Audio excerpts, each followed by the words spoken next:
దేవునికి స్తోత్రం. సంతోషంగా ఉన్నటువంటి వారందరూ దేవుని స్తుతిద్దాం. రెండు చేతులు ఎత్తి దేవుని స్తుతిద్దాం. హల్లెలూయా. స్తోత్రం. రైట్. దేవుని మహాకృపను బట్టి ఏ రీతిగా సజీవులంగా ఆయన సన్నిధిలో మనం కలుసుకోవడానికి దేవుడు ఇచ్చినటువంటి గొప్ప ఆధిక్యత కొరకై దేవాది దేవునికి కృతజ్ఞతాస్తుతులు చెల్లిద్దాం. దేవునికి స్తోత్రం. చేరవచ్చిన మీ అందరికీ, సంఘ పెద్దలకు, గ్రామ పెద్దలకు, స్త్రీల మైత్రి వారికి, యవన బిడ్డలకు, సంగీత కళాకారులకు, మీ అందరికీ ప్రభు అయిన యేసుక్రీస్తు నామములో వందనములు. దేవుడు మిమ్మల్ని దీవించునుగాక. వాక్య ధ్యానంలోనికి వెళ్దాం. ఈ దినము అధ్యక్ష మండలం వారు మనకి ఇచ్చినటువంటి అంశము పెంతెకొస్తు తర్వాత 3వ ఆదివారము శిష్యులనుగా చేయుడి. అంశం ఏంటంటే శిష్యులనుగా చేయుడి. శిష్యులనుగా చేయాలి. ఎవరు శిష్యులుగా చేయాలి? ఎవరిని శిష్యులుగా చేయాలి? దేవుడు శిష్యులను చేసి శిష్యులను పిలిచి మీరు సర్వలోకానికి వెళ్ళి శిష్యులను చేయమన్నారు. కనుక దేవుడు అప్పగించినటువంటి పని శిష్యులకు అప్పగించారు. ఈ దినము మనము శిష్యులమైతే ఇంకొకరిని శిష్యులుగా చేయాలి. అది మన బాధ్యత. అయితే శిష్యులు అంటే ఎవరు? శిష్యులు అంటే ఎవరు? దేవునికి స్తోత్రం. శిష్యులు అంటే ఎవరు? గ్రీక్ పదంలో శిష్యుడికి ఉన్నటువంటి అర్థం ఏంటంటే నేర్చుకునేవాడు అని అర్థం. శిష్యులు అంటే ఎవరు? నేర్చుకునేవాడు. ఇక్కడికి ఎవరైనా నేర్చుకోవడానికి వచ్చారా? ప్రార్థన చేయించుకోవడానికి వచ్చారా? అబ్బా, దేవునికి మహిమ కలుగును గాక. దేవునికి స్తోత్రం. శిష్యులు అంటే నేర్చుకునేవారు లేదా వెంబడించేవారు అని అర్థం. రైట్. ఇప్పుడు శిష్యులుగా మనం ఇంకొకరిని చేయాలంటే మనం ఏం చేయాలి? ఇప్పుడు మన అంశం ఏంటంటే శిష్యులనుగా చేయండి. మీరందరూ శిష్యుల్ని చేయండి. దేవుడు మనకి ఇస్తున్నటువంటి ఆజ్ఞ, మీరు శిష్యులను చేయండి. ఇంతకు మనం శిష్యులమా కాదా? శిష్యులమైతే శిష్యులను చేస్తాం. శిష్యులను కాకపోతే గొర్రెలు మేకల్ని కంటాయి. చూడండి, ఎవ్వరు మాట్లాడట్లే. ఇది అబద్ధమైనా కూడా కాదయ్యా అని మాట్లాడితే అబద్ధం మాట్లాడినా అట్లా చూస్తూ ఉంటారు అన్నమాట. దేవునికి స్తోత్రం అంటే హల్లెలూయా అంటారు. గొర్రెలు మేకల్ని కంటాయి. చెప్పండి. ఇప్పుడు గొర్రెలను కంటాయి, మేకలు ఆవుల్ని కంటాయి. మరి క్రైస్తవులు కనాలి, శిష్యుల్ని కనాలి, విశ్వాసుల్ని కనాలి. దేవునికి మహిమ కలుగును గాక. దేవునికి స్తోత్రం. ఇప్పుడు ఈ రోజు మన అంశం ఏంటంటే శిష్యులనుగా చేయండి. ఇప్పుడు ఈ మాట ఎవరికి చెప్పేది? శిష్యులుగా చెప్తున్నారు. ఇప్పుడు మీరు శిష్యులైతే ఈ మాటను మీరు ఏం చేయాలి? పాటించాలి. శిష్యులుగా చేయాలంటే మనం చేయాల్సినటువంటి పని ఏంటో ఒకసారి చూద్దాం. చూడండి, యేసుక్రీస్తు ప్రభువారు చెప్పినటువంటి ఒక మాట నేను జ్ఞాపకం చేస్తాను. మార్కు సువార్త తీయండి. మార్కు సువార్త 16వ అధ్యాయము 15వ వచనం. సర్వలోకమునకు వెళ్ళి మత్తయి సువార్త 28వ అధ్యాయము 19వ వచనం ఒకసారి చూడండి. మీకు అర్థమవుతుంది. ఆ మాట ఈ మాట చదివితే మీకు అర్థమవుతుంది. మీరు వెళ్ళి సమస్త జనులను శిష్యులనుగా చేయుడి. దేవునికి స్తోత్రం. దేవాది దేవుడు చెప్పినటువంటి మాట ఏంటంటే మీరు వెళ్ళి, చదవండి ఆ మాట. ఇప్పుడు దేవుడు చెప్పిన మాట ఏంటి? కాబట్టి మీరు వెళ్ళి సమస్త జనులను అందరినీ శిష్యులుగా చేయండి అని ఎవరికి చెప్పారు? యేసు ప్రభు వారు శిష్యులకు చెప్పారు. మరి శిష్యులు వెళ్ళి ఏం చేశారు? యేసుక్రీస్తు ప్రభువారు మీరు వెళ్ళి సమస్త జనులను శిష్యులుగా చేయండి అని చెప్పారు. కాబట్టి ఇప్పుడు అధ్యక్ష మండలం వారు మనకి ఇచ్చినటువంటి అంశం ఏంటంటే మీరు వెళ్ళి సమస్త జనులను శిష్యులుగా చేయండి అన్నారు. శిష్యులుగా చేయడానికి మనం చేయాల్సినటువంటి పని ఏంటిది? శిష్యులుగా చేయడానికి మనం ఏం చేయాలి? శిష్యులను చేయాలంటే ఏం చేయాలంటే వాక్యానుసారంగా చూద్దాం. మనం చదువుకున్నటువంటి ఇప్పుడే మార్కు సువార్త 16వ అధ్యాయము 15వ వచనం చూడండి. మీరు సర్వ సృష్టికి వెళ్ళి సువార్తను ప్రకటించండి. సర్వ సృష్టికి వెళ్ళి సువార్తను ప్రకటించాలి. సువార్తను ప్రకటిస్తే సువార్తను విన్నటువంటి వారు శిష్యులుగా మార్చబడతారు. దేవునికి మహిమ కలుగును గాక. యేసుక్రీస్తు ప్రభువారు ఆ పేతురు, యోహానును, ఆంద్రేయులను పిలిచి సువార్త చెప్పి వాళ్ళని శిష్యులుగా చేశాడు. ఇప్పుడు మనం ఏం చేయాలంటే సమస్త జనులను శిష్యులుగా చేయాలి. సర్వలోకానికి వెళ్ళి సువార్తను ప్రకటించాలి. సువార్తను చెప్పి ఒక వ్యక్తిని శిష్యులుగా చేయాలి. దేవునికి స్తోత్రం. ఎప్పుడన్నా ఎవరికన్నా సువార్త చెప్పి ఎవరన్నా తీసుకొచ్చారా? దేవునికి మహిమ కలుగును గాక. శిష్యులైతే తీసుకొస్తారు, శిష్యులైతే సువార్త చెప్తారు కదా. సువార్త ఎవరు చెప్తారు? మీ ఉద్దేశ ప్రకారంగా ఇక్కడ ఎవరు నిలబడితే వాళ్ళు చెప్పాలి. కానీ దేవుని ఉద్దేశం అది కాదు. ఎవరు తెలుసుకుంటే వాళ్ళు చెప్పాలి, ఎవరు తెలుసుకుంటే వాళ్ళు చెప్పాలి. మీకు అర్థమయ్యే రీతిలో చెప్తా. రేషన్ బియ్యం వచ్చింది, ఎప్పటి నుంచి ఇస్తారు? రేపటి నుంచి ఇస్తారు. ఎవరు చెప్పాలి ఆ మాట? ఆయనే చెప్పాలి. వేరే వాళ్ళు చెప్తే మీరు పోవద్దు. అట్టమ్మా, పోసే వాళ్ళే చెప్పాలి తప్ప పక్కన వాళ్ళు చెప్తే మీరు పోతారా? ఆయన చెప్తాడు. ఎవరికి చెప్తాడు? ఇంటింటికి తిరిగి అమ్మా పక్కన వాళ్ళు చెప్పినా మీరు నమ్మకండి, ఇంకో బియ్యం వచ్చింది నేను పోస్తా అంటేనే మీరు పోతారా? లేకపోతే పక్కన వాళ్ళు చెప్తేనే పోతారా? అంటే బియ్యం వచ్చిందని చెప్పడానికి ఆయనే రావాలా? మనం కూడా చెప్పొచ్చా? చెప్పొచ్చా చెప్పకూడదా? నీకు తెలిసిన విషయం ఇంకొకరికి చెప్పొచ్చా చెప్పకూడదా?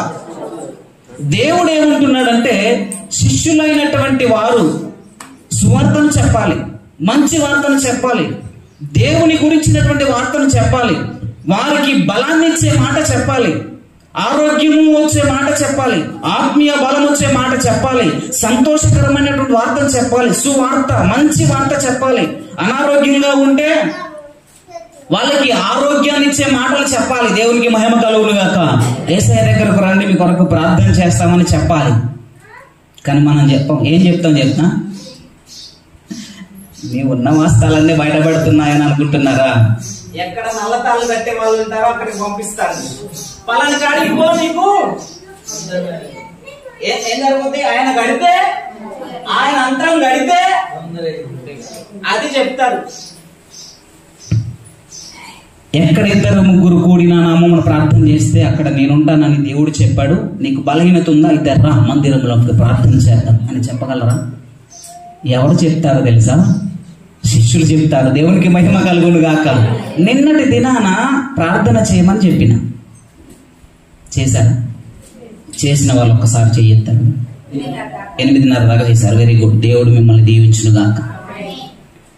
దాని వలన ఉపయోగం ఏంటో నేను కాస్త ముందుకు వెళ్ళిన తర్వాత చెప్తా. మనం ఏం చేయాలి? ఎక్కడ ఇద్దరు ముగ్గురు కూర్చుంటే అక్కడ దేవుని వార్తను చెప్పాలి. వాళ్ళు మార్చబడతారు. ఇదే సువార్త.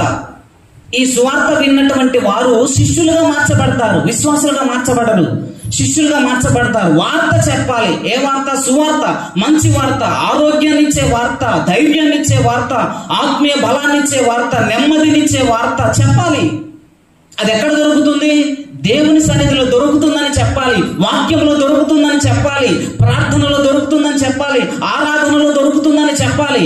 వారు వచ్చి అనుభవించిన తర్వాత ఆ ఆనందాన్ని వారు పొందుకున్న తర్వాత వారు శిష్యులుగా మార్చబడతారు. గట్టిగా చప్పట్లు కొట్టి దేవుని మహిమ. హల్లెలూయా. దేవునికి మహిమ కలుగును గాక. మనము శిష్యులను చేయాలి అంటే మనం చేయాల్సిన మొట్టమొదటి పని ఏంటంటే సువార్త చెప్పాలి. రెండవది చూద్దాం. యోహాను సువార్త మొదటి అధ్యాయము 40 వచనం ఒకసారి చూడండి. మొదటి అధ్యాయము 40 వచనం.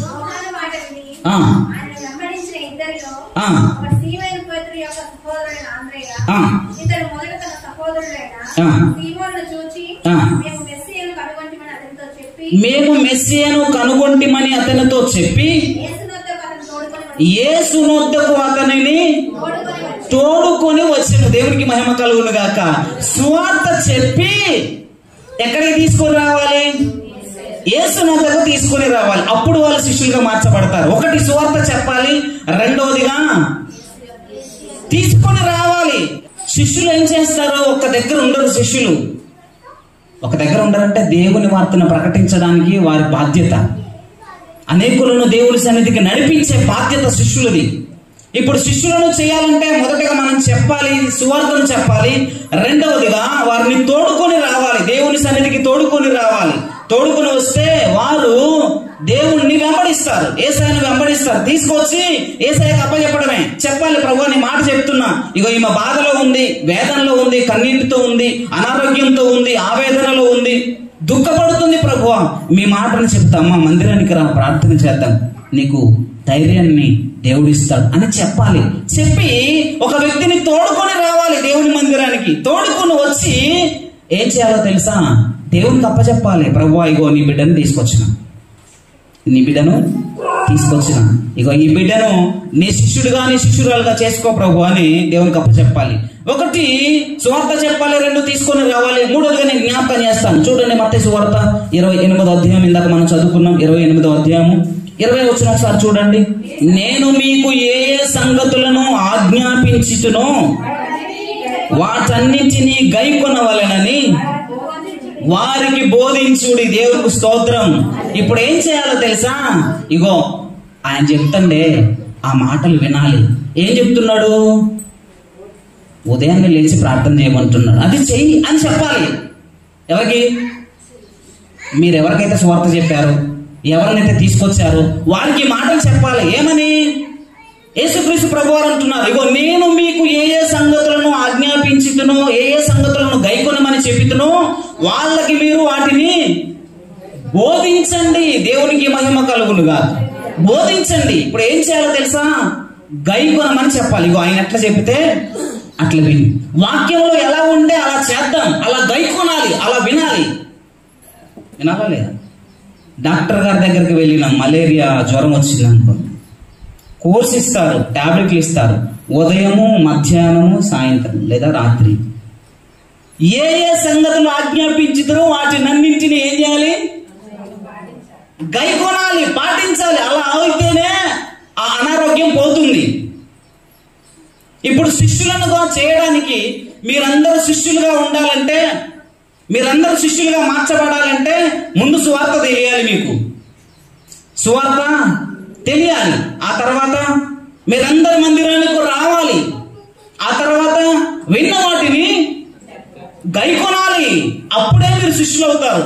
శిష్యులంగా చేయాలంటే ఏం చేయాలి? సువార్త చెప్పాలి, వారిని తోడుకొని రావాలి, ఆజ్ఞాపించినటువంటి వాటిని గైకొనమని చెప్పాలి. దేవునికి మహిమ కలుగును గాక. ఇలా చేయడం వలన అందరూ శిష్యులు అవుతారు. దేవునికి స్తోత్రం. మనమందరము శిష్యులంగా మార్చబడతాం. సువార్తను విన్నాం, ఆయన సన్నిధికి వచ్చాం, ఆయన మాటలు గైకొంటున్నాం, మనమందరము శిష్యులమే. ఇప్పుడు శిష్యులమైన తర్వాత నిజంగా మనం శిష్యులమా కాదా? ఇప్పుడు శిష్యులమేనా? మనం నిజంగా శిష్యులమా కాదా అనే విషయాలు ఇప్పుడు నేర్చుకుందాం. అంతరంగాన్ని ఒకసారి పరిశీలించుకుందాం. శిష్యులుగా చేయండి అని దేవుని వాక్యం సెలవిస్తుంది. కాబట్టి నేను శిష్యునైతే నేను ఇంకొకరికి సువార్త చెప్పి శిష్యునిగా శిష్యురాలుగా తయారు చేస్తాను. ఈ శిష్యుడికి ఉండవలసినటువంటి లక్షణాలను చూద్దాం. మనం శిష్యులము కావాలని దేవుడు కోరుకుంటున్నాడు. అంతేనా? విశ్వాసులు కావాలని కోరుకున్నాడా దేవుడు? మీరు సర్వలోకమునికి వెళ్ళి సర్వ సృష్టికి సువార్తను ప్రకటించి సమస్త జనులను నాకు శిష్యులుగా చేయమన్నాడు. సమస్త జనులను నాకు విశ్వాసులుగా చేయండి, క్రైస్తవ బిడ్డలుగా చేయండి అని దేవుని వాక్యం సెలవిస్తుందా? అలా లేదు. శిష్యులుగా చేయాలి. ఇంకా చాలాసార్లు చెప్పా మీకు, కార్యకర్తలుగా ఉంటే నెంబర్ 1 పని చేస్తారు. ఓన్లీ ఓటేసే వాళ్ళైతే పని చేయరు. అర్థమవుతుందా? ఓన్లీ ఓటేసే వాళ్ళైతే పార్టీ కొరకు పని చేయరు. ఎవరు పని చేస్తారు? కార్యకర్తలు అయితే పని చేస్తారు. ఇప్పుడు రోగం తగ్గడానికి వచ్చేవారు మాత్రమే తగ్గించుకొని వెళ్ళిపోతారు, శిష్యులుగా ఉండరు. రోగం తగ్గిందయ్యా ప్రార్థన చేయ్యా అంటారు. స్తోత్రం ప్రభు యేసయ్యా. యాకోబు 5:15 ప్రకారంగా కుమార్తెకు ఆరోగ్యాన్ని దయచేయి. ఆమేన్. అయ్యా మీరు ప్రార్థన చేయగానే పోయి ఇంకా మళ్ళీ కనపడతారా? మళ్ళీ ఎప్పుడు కనపడతారు? మళ్ళీ వచ్చినప్పుడు కనపడతారు. వీళ్ళు దేవునికి పనికిరారు, వీళ్ళు దేవునికి పనికిరారు, ఆరోగ్యవంతులుగా ఉండడం కొరకు కాదు, శిష్యులుగా చేయడానికి నేర్చుకోవాలి. దేవునికి మహిమ కలుగును గాక. మీరందరూ వెళ్ళి శిష్యులను తయారు చేసేవారిగా మీరు మార్చబడాలి. అప్పుడే సంఘం ఎదుగుతుంది కదా. ఎదగకపోతే దేవుడు ఇష్టపడ్డాడు.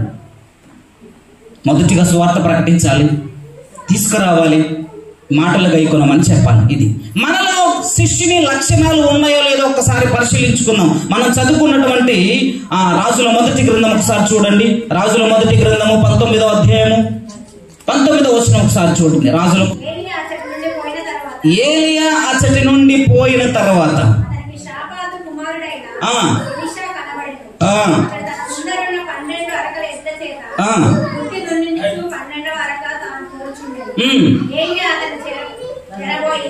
ఏలియా అతనిని చేరబోయి తన దుప్పటి అతని మీద వేయగా అతను ఎడ్లను విడిచి ఏలియా వెంట పరుగెత్తి. చూసారా ప్రియమైనటువంటి దేవుని బిడ్డలారా, శిష్యుల లక్షణాలు ఎలా ఉంటాయంటే చూడండి. శిష్యులుగా మనము నిజంగా శిష్యులమా కాదా అనే విషయాలు తెలుసుకోవాలంటే, ఏలియా ఎలీషా దగ్గరకు వెళ్ళి దుప్పటేశాడంతే. రమ్మని పిలిచిందా? గుడికి రాయి అన్నాడా? ఇగో నేను సైన్యములకు అధిపతి యెహోవా సేవకుని యొక్క ఏలియాను, నువ్వు నన్ను వెంబడించు, నన్ను వెంబడిస్తే నువ్వు శిష్యుడిగా ఉంటావు, దేవుడు నీతో అద్భుత కార్యాలు చేయబోతున్నాడు అని చెప్పిండా?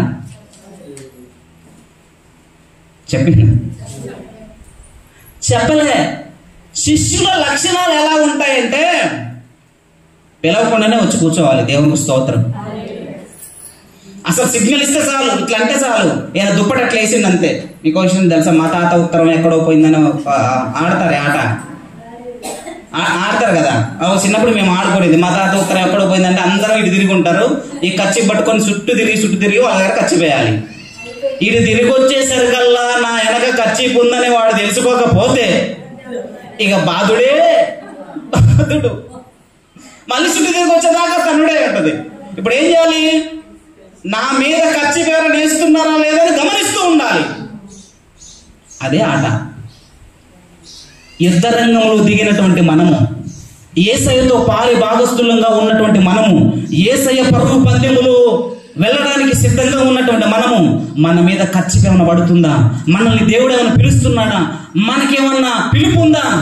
దేవుడు మనల్ని ఏమన్నా పాట పాడమంటున్నాడా? వాక్యం చదవమంటున్నాడా? ప్రార్థన చేయమంటున్నాడా అనే ఆలోచన దేవుని మీద దృష్టి కలిగినటువంటి వారికి అర్థమవుతుంది.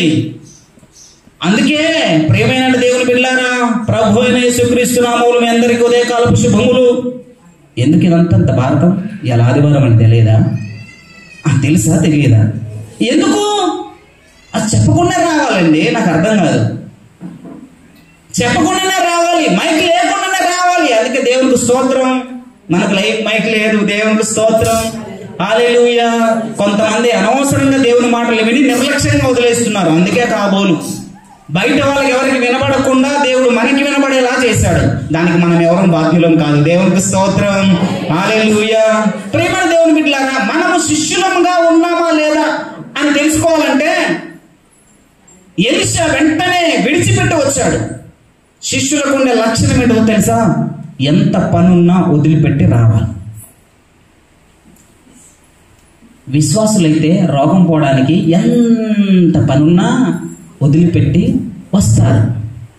శిష్యులైతే ఎంత లాభం కలిగేదానినైనా వదిలిపెట్టి వస్తారు. అదే శిష్యులు. నీవు శిష్యుడు అయితే, నీవు శిష్యురాలు అయితే, దేవుని కొరకు వదిలిపెట్టగలిగినటువంటి జ్ఞానం నీకుంటే నువ్వు శిష్యుడివే, శిష్యురాలువే.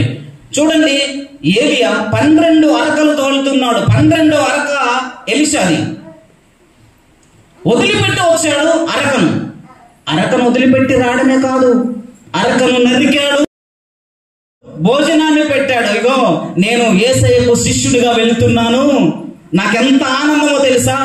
పిలవకుండానే, ఏలియా గారు పిలవకుండానే ఎలీషా యేసయ్యను ఏలియాను వెంబడించాడు. దేవునికి మహిమ కలుగును గాక. శిష్యుడికి ఉండే మొట్టమొదటి లక్షణం ఏంటిదంటే ఎన్ని పనులున్నా వదిలిపెట్టి రావాలి కదా. దయచేసి ఏమనుకోమాకండి, మనకి ఏదైనా పని ఉంటే వదిలిపెట్టి రావాలి. వీళ్ళు శిష్యులా చెప్పండి. శిష్యులు అంటే ఎవరు? అయ్యగారికి భయపడే వాళ్ళు కాదు.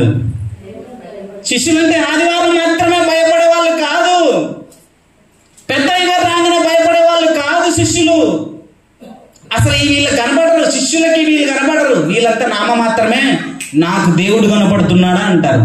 ఇప్పుడు ఏలియాని చూసి రాలే ఎలీషా, పెద్ద గొంగళి కప్పుకొని ఉన్నాడు కదా, వాము ఈ ముసలైన రాకపోతే ఏమని అనుకుంటాడో అని భయపడి రాలే. దేవుని పిలుపు ఆయనకు వచ్చింది కనుక వదిలిపెట్టి వచ్చాడు. దేవునికి మహిమ కలుగును గాక. ప్రియమైన దేవుని బిడ్డలారా, దేన్నైనా నువ్వు వదిలిపెట్టి రాగలుగుతున్నావా? అయితే నువ్వు శిష్యుడివి. నువ్వు ప్రకటిస్తే అందరూ మారుతారు, నువ్వు ప్రార్థిస్తే అద్భుతాలు జరుగుతాయి. నీకు అధికారాన్ని దేవుడు ఇచ్చాడు. ఎవరికి? శిష్యులకు ఇచ్చాడండి, విశ్వాసులకు కాదు. విశ్వాసులకు ఏమి ఇచ్చాడు తెలుసా? విశ్వాసాన్ని ఇచ్చాడు. విశ్వాస సహితమైనటువంటి ప్రార్థన, అంతే. కానీ శిష్యులకి దేవుడు ఏం చెప్పాడో తెలుసా? ఇక మీరు వెళ్ళండి, సర్వ సృష్టికి సువార్తను ప్రకటించండి. నమ్మి బాప్తిసం పొందినవాడు రక్షింపబడతాడు, నమ్మని వానికి శిక్ష విధింపబడుద్ది, నమ్మిన వాని వలన ఈ క్రియలు జరుగుతాయి. మార్కు సువార్త 16వ అధ్యాయం 16వ వచనం చదవండి. రక్షింపబడును, నమ్మని వానికి శిక్ష విధింపబడును, నమ్మిన వాని వలన ఈ సూచక క్రియలు కనబడును. ఏం సూచక క్రియలు? దేవునికి మహిమ కలుగును గాక. ఎవరు దెయ్యాలను వెళ్ళగొట్టేది? శిష్యులే, నమ్మిన వారే, ఆయన వెంబడించేవారే, ఎంత పనున్నా వదిలిపెట్టి వచ్చేవారే, ఆయన మాటలు గైకొనేవారే. ఎవరు వెళ్ళగొట్టేది? ఎవరైతే నమ్ముతారో వారు ప్రార్థన చేస్తే దెయ్యాలు వెళ్ళిపోతాయి. చదవండి.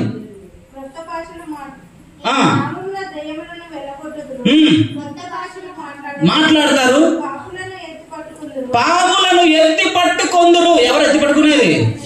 మా అయ్యగారు ఒక్క పాము కూడా ఎత్తట్లే, ఈయనకి ఏం శాతగట్లేదట్టుంది. మరణకరమైనది ఏదియో త్రాగినను అది వారికి ఏమాత్రమును ఎంత మాత్రమును హాని చేయదు. ఎవరికి జరుగుతాయి? దేవునికి స్తోత్రం. నమ్మిన వాని వలన ఈ సూచక క్రియలు జరుగుతాయి. ఎవరు నమ్మేది? శిష్యులు నమ్ముతారు. అధికారం ఇస్తాడు వాళ్ళకి. ఇప్పుడు మనకందరికి అధికారం రావాలి. మనమందరము విశ్వాసులము కాదు. ఎవరు మనం? శిష్యులమైతే మనకి ఏమి ఇచ్చాడు దేవుడు? మాట్లాడాలి గట్టిగా.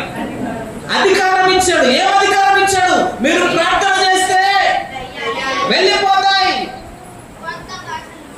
మాట్లాడతారు. ఇంతవరకు ఒక్కళ్ళు కూడా రావట్లే. ఎందుకని? ఏమో అయ్యగారు ఏమో అంటాడేమో. నేనెందుకంటమ్మా? అనను. మరణకరమైనది ఏది త్రాగినను హాని చేయదు. పాములను ఎత్తి పట్టుకుంటారు. అద్భుత కార్యాలు, ఆశ్చర్య కార్యాలు శిష్యుల ద్వారా, మీ ద్వారా, నమ్మిన వాని ఎవరి ద్వారానైనా యేసయ్యను నమ్మి కార్యము జరుగుతుంది. యేసయ్యను నమ్మి ప్రార్థన చేస్తే కార్యాలు జరుగుతాయని దేవుని వాక్యం సెలవిస్తుంది. దేవునికి స్తోత్రం. మనం శిష్యులమేనా? చెప్పండి, శిష్యులమైతే వదిలిపెట్టి రావాలి. ఎలీషా వదిలిపెట్టి వచ్చాడు. రండి యేసుని యొద్దకు రమ్మనుచున్నాడు, ప్రయాసపడి భారము మోయువారు.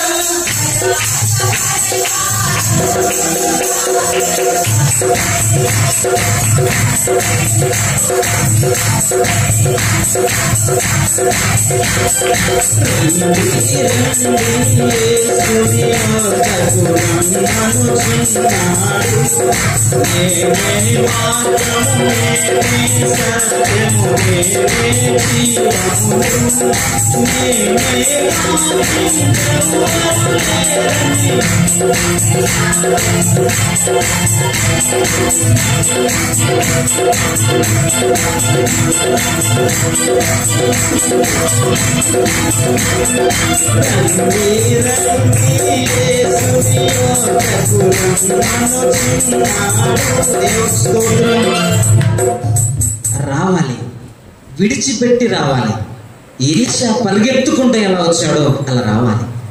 అలా వస్తే దేవుడు నీకు అధికారం ఇస్తాడు, అపవాదిని గద్దించే శక్తిని ఇస్తాడు, పాపమును వదిలిపెట్టే శక్తిని ఇస్తాడు, నీ శాపాన్ని వదిలించుకునే శక్తిని ఇస్తాడు. దేవుడు వదిలిపెట్టి రాగలిగినటువంటి దమ్ము ఉండాలి.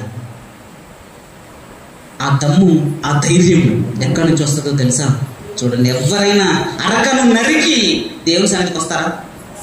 ఎప్పుడన్నా దేవుని సన్నిధి కొరకు అరకను ఎవరైనా నరికారా? అసలు ప్రసాద్ గారికి ఎడ్లు లేవు, కానీ ఉంటే ఈరోజు ఎవరన్నా రమ్మన్నారు అనుకోండి, ఆయన మళ్ళీ వస్తా అండి, నేను మళ్ళీ వస్తా అంటాను. ఆదివారం కొత్తిమీర పుదీనా పట్టుకొని అక్కడ కూడా నేను ప్రార్థన వస్తా అంటారు. ఏమనుకోమాకండి, దేవునికి స్తోత్రం, హల్లెలూయా. వదిలిపెట్టి రాగలిగినటువంటి మనస్సు ఎవరికైతే ఉంటుందో వారిని దేవుడు ఇష్టపడతాడు, వారిని ఏర్పరచుకోడు. చూడండి, పేతురు యోహానులను వారు వలలు వేస్తూ ఉన్నారు, పని చేసుకుంటూ ఉన్నారు, చేపలు పడుతూ ఉన్నారు. నన్ను వెంబడించండి, మిమ్మల్ని మనుషులను పట్టే జాలగా చేస్తా అంటే వెంటనే వదిలిపెట్టి వచ్చారు. వదిలిపెట్టారా? రెఫరెన్స్ ఏమి చదవాలా? అవసరం లేదుగా. వలలు విడిచి వెంబడించింది, తమ తల్లిదండ్రులను విడిచి వెంబడించింది, సమస్తమును విడిచి వెంబడించింది, సమస్తమును విడిచి వెంబడించింది. వాళ్ళ శిష్యులండి ఏం వదిలిపెట్టి వచ్చారు ఇంటి దగ్గర? నిజంగా ఈరోజు చెప్పండి, ఎవరన్నా పలాని పని అండి, నాకు అర్జెంట్ పని, దాన్ని వదిలిపెట్టి వచ్చినాను వారు ఎవరైనా ఒక్కరుంటే చూడు, దేవుడికి మహిమ కలుగును, హల్లెలూయా. అలా వదిలేసి రాగలిగినటువంటి కృప దేవుడు మనకి ఇస్తాడు. దేవునికి స్తోత్రం. రైట్. శిష్యునికి ఉండవలసిన మొదటి లక్షణము, మనం శిష్యులమా కాదా అని పరిశీలించుకోవడానికి దేవుడు అవకాశం ఇస్తున్నాడు. వదిలిపెట్టి రాగలగాలి, దేవుని కొరకు వదిలిపెట్టి రాగాలి. నిజంగా వీరిని అభినందిస్తున్నాం. ఇంతకుముందు మా పిల్లలు ఆరాధన అయిపోగానే వెళ్ళిపోయేవాళ్ళు, నేను ఎప్పుడు ఉండవని చెప్పాలి, కనీసం ఆరాధన వరకైనా ఉండండి అయ్యో బాబు అన్న. కానీ ఆరాధన అయిపోయి వాక్యం అయిపోయేదాకా ఉంటున్నారు. వారిని బట్టి కొద్దిగా అభినందన. దేవుడికి మహిమ కలుగుగాక. శిష్యులంటే అలా ఉండాలి. దేవుడికి స్తోత్రం. శిష్యులంటే అలా ఉండాలి. త్యాగం చేయాలి. ఒక్కరోజు డ్యూటీని త్యాగం చేయాలి, వదిలిపెట్టాలి. ఆ ఒక్కరోజు వచ్చినటువంటి కానుక దేవునికి సమర్పించాలి. త్యాగం అది ఎవరిస్తారయ్యా అంటే శిష్యులే ఇస్తారు. విశ్వాసులు ఇవ్వరు. విశ్వాసులు దాచుకుంటారు. ఇశ్రాయేలు ప్రజలందరూ రేపటి వరకు కూడా దాచుకుందామా అని అనుకొని దాచిపెట్టుకొని తెల్లారి చూస్తే పురుగులు పట్టి కంపు కొట్టెను అనుంది. ప్రేమని దేవుని బిడ్డలారా, నేను ఆ మాట అన్నాను అనుకో, మీరు బాధపడతారు. ఏ మాట? వద్దులేక శిష్యులుగా ఉన్నటువంటి వారు విడిచిపెట్టి వస్తారు. రెండవ లక్షణాన్ని చూద్దాం. చూడండి, రోమీలకు రాసిన, మనం చదువుకున్నటువంటి పత్రిక పాఠం, రోమీలకు రాసిన పత్రిక 16వ అధ్యాయము 4వ వచనం. వారు నా ప్రాణము కొరకు తమ ప్రాణములను ఇచ్చుటకైనను. దేవునికి స్తోత్రం. శిష్యుడికి ఉండాల్సినటువంటి రెండవ లక్షణం ఏంటంటే అసలు ఉద్యోగాన్నే వదిలిపెట్టండి అయ్యా అంటే, ఉద్యోగమా, మనకు చేతి పని కూలా, ఇంకేమైనా ప్రోగ్రాంలు ఉన్నాయా, ఫంక్షన్లు ఉన్నాయా, వాటినే వదిలిపెట్టాం, వాటినే త్యాగం చేయలేము. కానీ శిష్యులైనటువంటి వారు ఏం చేస్తారట? ప్రాణమైనను త్యాగం చేయడానికి సిద్ధంగా ఉంటారు. దేవునికి స్తోత్రం. వాళ్ళే శిష్యులు. 12 మంది శిష్యులు ఎట్లా చంపబడ్డారో తెలుసా? ఎలా చంపబడ్డారు? రకరకాలుగా చిత్రహింసలు చేసి చంపబడ్డారు. తలక్రిందులుగా సిలువ వేయబడినటువంటి ఆయన ఒక ఆయన, శిరఛేదనము చేయించబడినటువంటి ఒక ఆయన, వేడి నూనెలో ముంచి చిత్రహింసలు చేశారు. యోహాను పద్మాసు దీపంలో క్రూర మృగాలు ఉన్నటువంటి జీవుల మధ్య వదిలిపెట్టారు ఆయన్ని. ఎందుకు అంత త్యాగం చేయగలిగారు అంటే యేసయ్యకు శిష్యులుగా మార్చబడ్డారు. దేవునికి మహిమ కలుగును గాక. హల్లెలూయా. శిష్యులుగా మార్చబడితే ప్రాణాలైన ఇవ్వడానికైనా సిద్ధంగా ఉంటాం. దేవునికి స్తోత్రం. ఏమి ఇవ్వడానికి? ప్రాణం తప్ప ఇంకేముండదు. అదే, అంతకంటే ఇంకా ఇవ్వడానికి ఏముండదు ఇంకా. అందుకే యేసయ్య మన కొరకు తన ప్రాణాన్ని ఇచ్చాడు. దేవునికి స్తోత్రం.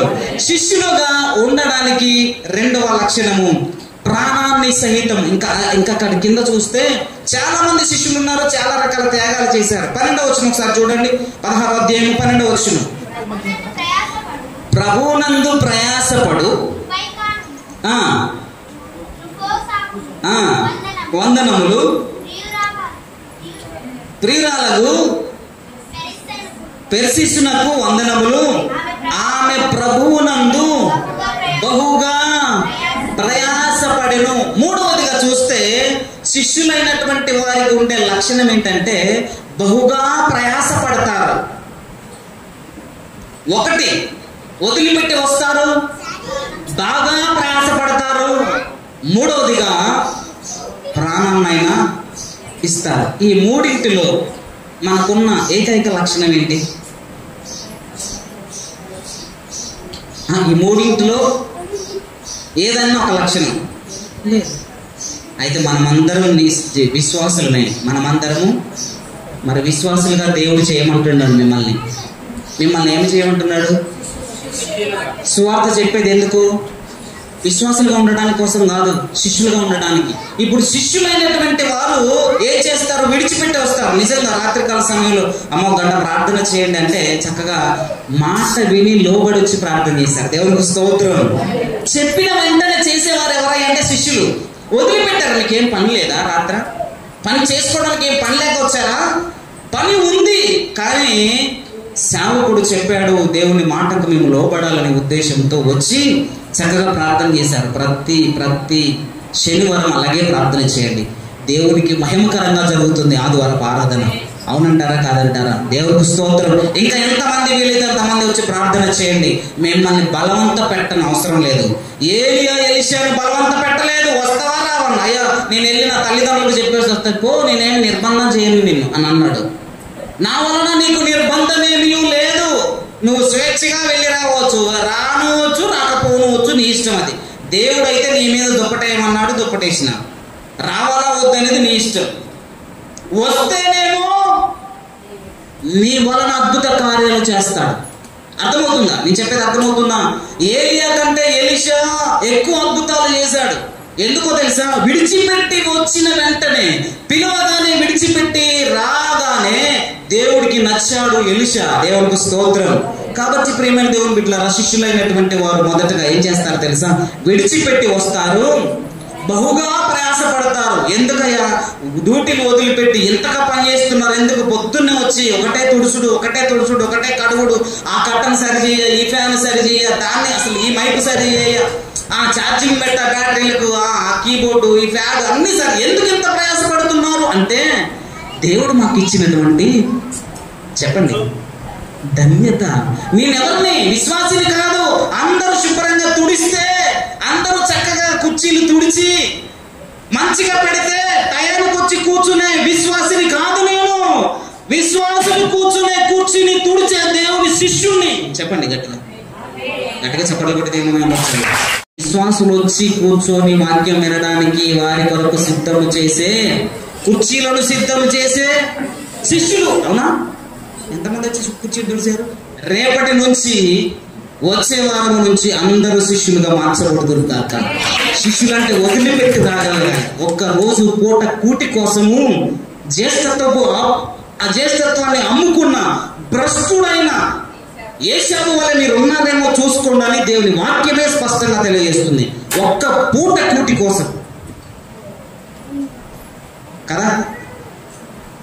దేవుడికి సమర్పించండి, దేవుడికి అప్పచెప్పండి, అన్ని చూసుకుంటాడు ఆయన. మీ పిల్లలా, చంటి పిల్లలా, దేవునికి అప్పచెప్పండి.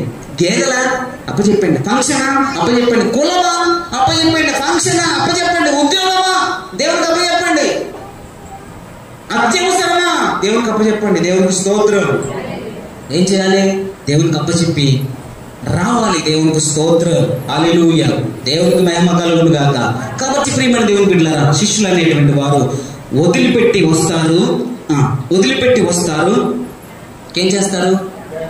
ప్రయాసపడతారు, బహుగా ప్రయాసపడతారు, ప్రాణాన్ని ఇవ్వడానికైనా సిద్ధంగా ఉంటారు. ఈ 3 లక్షణాలు శిష్యులలో ఉంటాయి. అందుకే కీర్తనకారుడు ఏమంటున్నాడంటే ఒకసారి చూడండి. కీర్తనకారుడు 34వ కీర్తన చూడండి ఒకసారి 34వ కీర్తన 11వ వచనం చదవండి. పిల్లలారా మీరు వచ్చిన మాట వినుడి,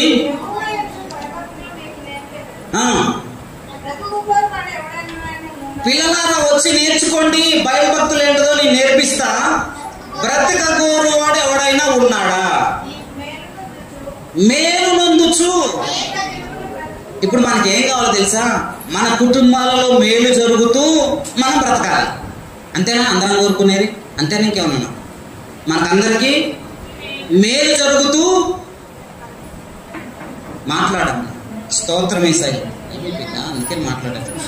మేలు నొందుచు అనేక దినములు బ్రతకగోరు వాడు ఎవడైనా ఉంటే పిల్లలారా నా యొద్దకు రండి, నేను భయభక్తులు మీకు నేర్పిస్తాను. శిష్యులనే వారు నేర్చుకోవడానికి సిద్ధంగా ఉంటారు. అవకాశం వస్తే ప్రకటించడానికి సిద్ధంగా ఉంటారు. అవకాశం వస్తే దయ్యములను వెళ్ళగొట్టడానికి సిద్ధంగా ఉంటారు. అవకాశం వస్తే భూమిని తలక్రిందులు చేయగలగడానికి సిద్ధంగా ఉంటారు శిష్యులు. దేవునికి స్తోత్రం. ప్రాణాన్ని త్యాగం చేయడానికైనా సిద్ధంగా ఉంటారు. ప్రయాస పడడానికైనా సిద్ధంగా ఉంటారు. ఎలాంటి దానినైనా వదిలిపెట్టడానికైనా సిద్ధంగా ఉంటారు. వాళ్ళు దేవునికి ఇష్టమైనటువంటి బిడ్డలు. దేవునికి స్తోత్రం. మనకు దేవునికి ఇష్టమైన బిడ్డలుగా ఉండాలంటే విషయం చెప్పనా, మన ఇంట్లో 2 పిల్లలు ఉన్నారనుకోండి. ఒకడేమో బాగా కష్టపడతాడు, బాగా ప్రయాసపడతాడు.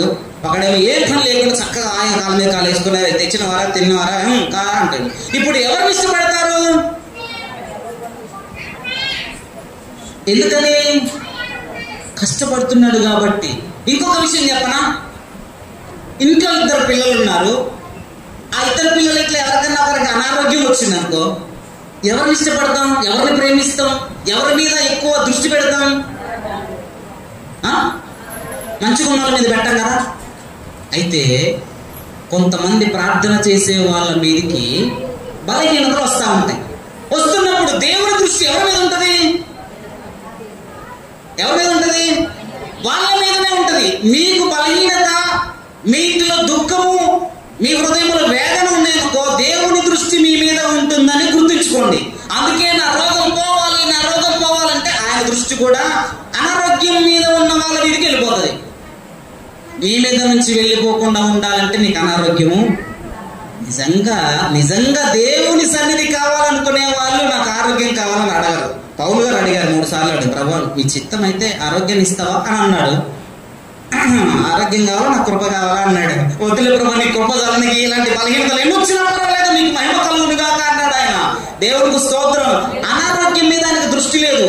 ఎవరి మీద ఉంది? దేవుని కృప నా మీద ఉంది. నేను బలహీనుని కనుక ఎప్పుడు నన్ను ఆయన కనిపెడుతూనే ఉంటాడు. నా కుమారుడు ఎప్పుడు పడతాడో, ఎప్పుడు కింద పడతాడా, ఎప్పుడు అనారోగ్యం వస్తుందా, ఎప్పుడు లో బీపీ అయిద్దా, ఎప్పుడు హై బీపీ పెరుగుతుందా అని ఆయన దృష్టి ఎవరి మీద ఉంటుంది? బలహీనుల మీదనే ఉంటుంది. దేవుడికి స్తోత్రం. అందుకే విరిగి నలిగిన మనసు గల వారిని దేవుడు ఇష్టపడతాడు. అదే కీర్తనకారంలో ఉంటుంది. కీర్తన 34వ కీర్తనలో ఉంటుంది, విరిగిన మనస్సుని దేవుడు అలక్ష్యము చేసే దేవుడు కాదు. విరిగి నలిగిన మనసు గల వారి వద్ద ఆయన నివాసము చేస్తాడు. దేవుడికి మహిమ కలుగును కదా. కనుక ప్రియమైనటువంటి దేవుని బిడ్డలారా, మనం శిష్యులుగా ఉండడానికి ప్రయత్నం చేద్దాం. గుండె చెదరిన వారిని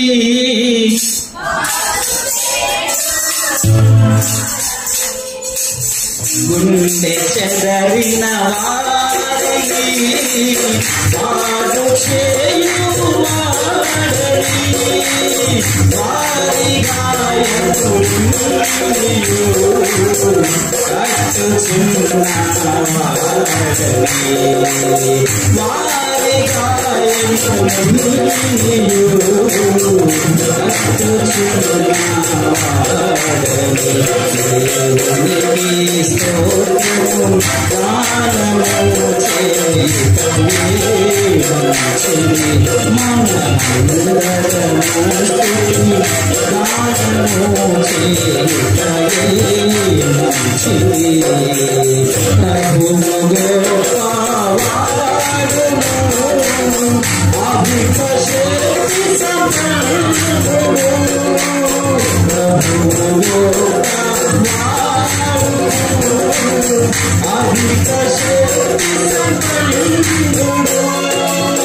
Yeah.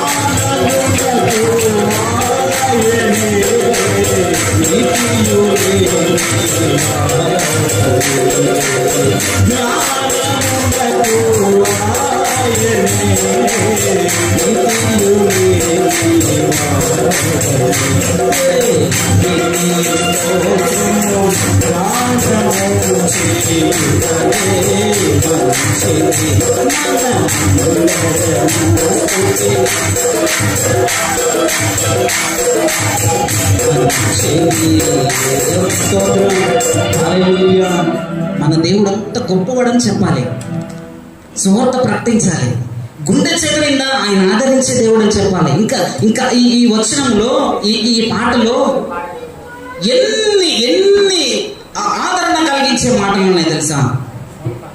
పిల్లలకు జ్ఞానం ఇచ్చే దేవుడు, ఆరోగ్యాన్ని ఇచ్చే దేవుడు, పశువులకు గడ్డి మొలిపించే దేవుడైనా ఇగో మా దేవుడు ఇంత గొప్పవాడని సువార్త చెప్పి తీసుకురాగలగాలి. అప్పుడు నమ్మినటువంటి వారు త్యాగం చేస్తారు. ఈయన తప్ప వేరొక దేవుడు లేడు అని ఆయన కొరకు మరణించడానికైనా సిద్ధంగా ఉంటారు, దేనినైనా వదిలిపెట్టడానికైనా సిద్ధంగా ఉంటారు. దేవునికి మహిమ కలుగును గాక. హల్లెలూయా. చూడండి, ఈ శిష్యులను పిలిచిన తర్వాత వాళ్ళు ఏమంటున్నారంటే, ఒక్కసారి మాటను చూడండి. ఏమంటున్నారంటే మత్తయి సువార్త 19వ అధ్యాయం 27వ వచనం ఒకసారి చూడండి. 19వ అధ్యాయం 27వ వచనం.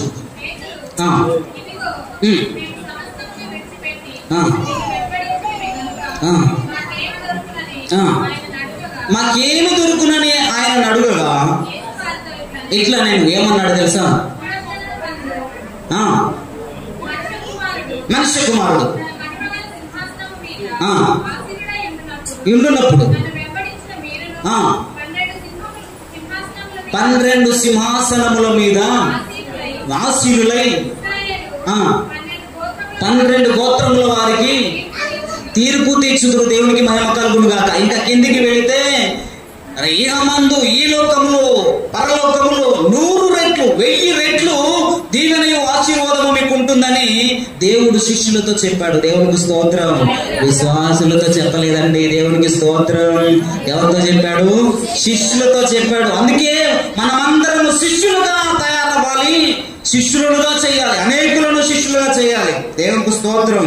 విశ్వాసులకు ఉంటే ఇంతే ఉంటది సంఘం, పెరిగేది ఏముండదు. మనమే మొత్తం పక్కన అస్సలు పిలవం.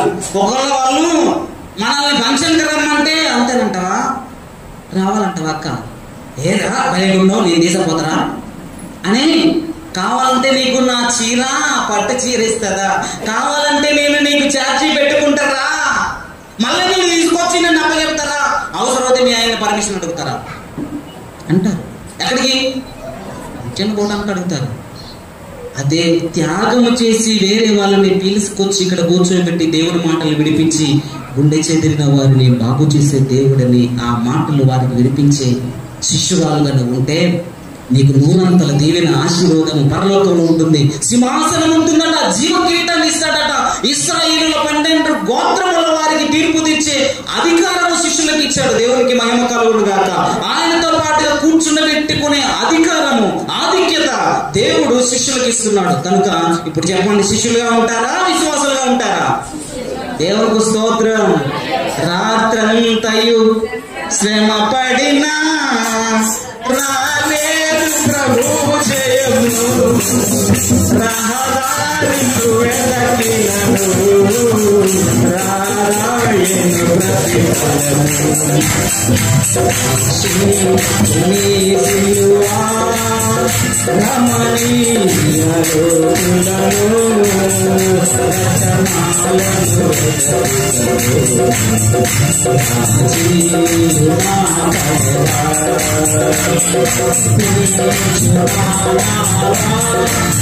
ప్రభు మార్గము విరచితిని, ప్రార్థించుటవానితిని, ప్రభు వాక్యము మరచితిని,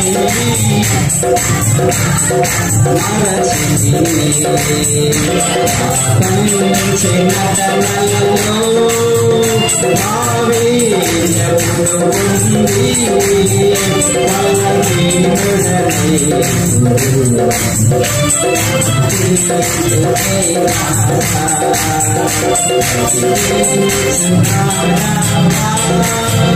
ప్రభులే శిష్యుడని ప్రభు ప్రేమను పాటుకొని బ్రతుకుందును లోకము పరిశుద్ధుని ప్రేమరా ఆత్మఘోషణతో పరిపూర్ణ సమర్పణతో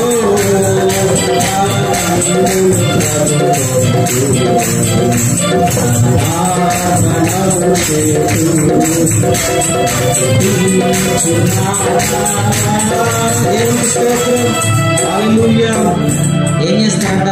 ప్రభు యేసుని శిష్యుడనై ప్రభు సేవలో పాతుకొని ఏం మర్చిపోయారా? ప్రభు యేసుని శిష్యుడనై అయ్యో ప్రభువాక్యము మరచి తిని పరమార్థము, ప్రభువాక్యము వదిలి తిని పరమార్థము మరచి తిని ప్రపంచ నటనల్లో మనకు ప్రపంచ నటనల్లో ప్రావీణ్యత ఉంది. ప్రావీణ్యమును పొంది ఇప్పుడు ఫలహీనుడనై ఇప్పుడు పాటింత అది ఇప్పుడు వచ్చింది అనమాట. శిష్యులంగా దేవునికి స్తోత్రం, హల్లెలూయా. ప్రియమైన దేవుని బిడ్డలారా, ప్రభు యేసు శిష్యులుగా ఉండి వాక్యాన్ని చదవడం మానేసి పరమార్థాన్ని వదిలిపెట్టి అన్నింటిని వదిలిపెట్టి ప్రపంచ నటనలే నాకు అదొచ్చు, నాకు ఇదొచ్చు, నేను డబ్బులు సంపాదిస్తాను, నాకు అధికారం ఉంది, నాకు పొలిటికల్ రాజకీయం తెలుసు, నాకు అది తెలుసు, ఇది తెలుసు, అన్నింటినీ తిరిగి తిరిగి తిరిగి ఎదిగి ఎరిగి చెడిపోతే మనసా ఇక నీ దిక్కెవ్వరు. నాన్నగారు అంతేనా? ఏంటిది అంత తెలుసు అనే మొత్తం తినవచ్చు. ఇప్పుడు అంతా అయిపోయి ఫలహీనుడనై ఇప్పుడు అయ్యా నాకు బుద్ధి వచ్చింది, ఇంకెప్పటి నుంచి అయినా నేను శిష్యుడిగా ఉంటానయ్యా, ఇప్పటి నుంచి అయినా అదేనా, ఎప్పటి నుంచి అయినా బుద్ధి వచ్చింది. ఇన్ని రోజులు నాకు దేవుడు అంటే ఏందో తెలియదు, ప్రార్థన అంటే ఏందో తెలియదు, ఆదివారం అంటే ఏందో తెలియదు, దేవుని సన్నిధికి రావడం అంటే ఏంటో తెలియదు, ఇక బుద్ధి వచ్చింది ప్రభువా. ఇన్ని మొట్టికాయలు వేసినా నాకు అర్థం కాలేదు, ఇది మీరేసేదని నాకు అర్థం కాలే కదా. బుద్ధి వచ్చేదాకా దేవుడు తిప్పుతూనే ఉంటాడు. బుద్ధి వచ్చినప్పుడు వాడు తన తండ్రిని గుర్తు చేసుకొని, తండ్రి పరలోకమునకు విరోధంగా ఎదుట పాపము చేసి తిని ఇక మీదట నీ కుమారుని అనిపించుకొనుటకు యోగ్యుడును కాను, నీ కూలివానిలో కనుక నన్ను పెట్టుకుంటావా అని మనసులో అనుకున్నాడు. అంతే. ఆ బిడ్డ దానికోసమే నేను ఎదురు చేసేది, కమాన్ అని సింహాసనం మీద నుండి దిగొచ్చి కౌగిలించుకొని మెడ మీద పడి ముద్దు పెట్టి ఉంగరము తీసి ఉంగరము తొడిగించి ప్రశస్తమైనటువంటి వస్త్రములు ఇచ్చి పాదములకు చక్కని జోడు తొడిగి బిందు చేయించి, కొట్టండి, మేకలను కొడతారు, గొర్రెలను కొడతారు, కొట్టండి ఫుల్లుగా, నా కొడుకు ఇప్పుడు శిష్యుడిగా మార్చబడ్డాడు. గడియ చప్పట్లు కొట్టి దేవుని మాట్లాడతాను. హల్లెలూయా. దేవునికి మహిమ కలుగును గాక. కనుక ప్రేమైనటువంటి దేవుని బిడ్డలారా, విశ్వాసుల జాబితాలలో మన పేర్లు తుడిచిపెట్టి ఈ రోజు నుంచి మనం శిష్యులుగా ఉందాం. అనేకులను శిష్యులుగా తయారు చేద్దాం. శిష్యులుగా తయారు చేసినటువంటి వారి అందరికీ పరలోక రాజ్యంలో నూరంతల ఆశీర్వాదము దేవుడు మన కొరకు సిద్ధము చేసి వచ్చాడు. కాబట్టి అలాంటి కృపలో మనం ఎదుగుడు నిమిత్తము ప్రార్థన చేద్దాం. ఇక నుంచి మనము ఎవరము? శిష్యులము. మనం ఏం చేయాలి? సువార్త ప్రకటించాలి, తోడుకొని రావాలి, దేవుని మాట వినమని చెప్పాలి. సింపుల్. ఏం చేయాలి? దేవుని మాట చెప్పాలి, వాళ్ళని తీసుకురావాలి, ఇగో వినమని చెప్పాలి. అంతే కదా. ఎవరికైనా హాస్పిటల్కి బాగలేకపోతే మనకు తెలిసిన డాక్టర్ ఉంటే ఏం చేస్తాం? అక్కడ డాక్టర్ ఉండని ఫస్ట్ చెప్తాం, తర్వాత ఏం చేద్దాం? నాకు తెలియదు, హాస్పిటల్ తీసుకెళ్తాం, తీసుకుపోతారా అంటాం. ఇప్పుడు ఏం చేద్దాం? చెప్తా, ఇగో డాక్టర్ గారు అట్లా చెప్తే అటు వినంటారు. ఎట్ ద సేమ్ టైం యేసయ్యను కూడా అంతే, యేసయ్య మాట చెప్పండి. ఇందాక పాట పాడుకున్నాం కదా, గుండె చెదిరిన వారిని బాగు చేస్తాడని చెప్పండి. కన్నీటితో ఉన్నవా, దేవుడు నీ కన్నీటిని తుడుస్తాడు రా అని తీసుకొని వచ్చి, ఇగో ఆయన ఎలా చెబితే అలా విను, దేవుడు ఎలా చెబితే అలా వినని చెబితే దేవుడు మనల్ని శిష్యులుగా అంగీకరిస్తాడు. శిష్యులైనటువంటి వారికి నిత్య రాజ్యములో నూరంతల ఆశీర్వాదం, సింహాసనాలు ఉంటాయి. న్యాయకర్తలుగా న్యాయం తీర్చే జాబితాలో మనల్ని ఉంచుతాడు. అలాంటి కృప దేవాది దేవుడు మనకందరికీ అనుగ్రహించును గాక. ఆమె ప్రార్థించుకుందాం. మహోన్నతుడా, మహాగరుడ, పరిశుద్ధుడ, వందనములు. అయా శిష్యులనుగా చేయుడి అనే అంశాన్ని ప్రభువా మీ ఎదుట ఉంచినప్పుడు మీరు అనేక సత్యాలు, అనేక లోతైన విషయాలు మాకు బోధించారు, మాకు నేర్పించారు. అందరిని బట్టి వందనాలు. శిష్యులుగా ఉండాలి. ఎలాంటి వారు శిష్యులుగా ఉంటారు? శిష్యులుగా ఉండినటువంటి వారికి ఉండే లక్షణం ఏంటి? శిష్యులుగా చేయాలంటే ఏం చేయాలనే విషయాలు ప్రభావ మీరు మాతో మాట్లాడారు. ఈ మాటలన్నీ వ్యర్థం కాకుండా అయా క్లుప్తంగా మేమందరము మీ శిష్యులంగా మమ్మల్ని అంగీకరించండి ప్రభు.